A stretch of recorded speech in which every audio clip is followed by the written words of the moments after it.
Hi everyone!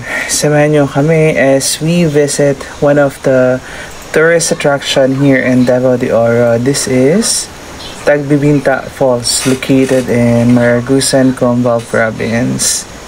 I think yung entrance na binayaran namin is only 80 pesos per adult. Ibang rate naman kapag senior citizen and mga bata.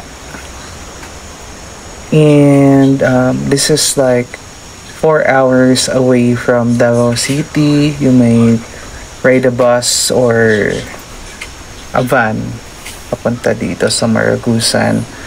Plus, you can order food sa kanila. I think may corkage if you are going to bring your own food. Kasi parang resort din to eh. And this is completely safe kasi if you can see, may mga stairs naman siya. Sementado na yung daan. So, it's very accessible. At di naman siya madulas. So, you just need to wear yung mga sapatos or chanelas na hindi nag-slide or madulas.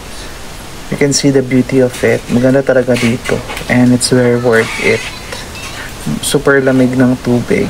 And dinadayo din talaga siya ng mga turista and mga locals here sa Maragusan. Ang lamig ng tubig dito guys. Nakapalibutan siya ng nature.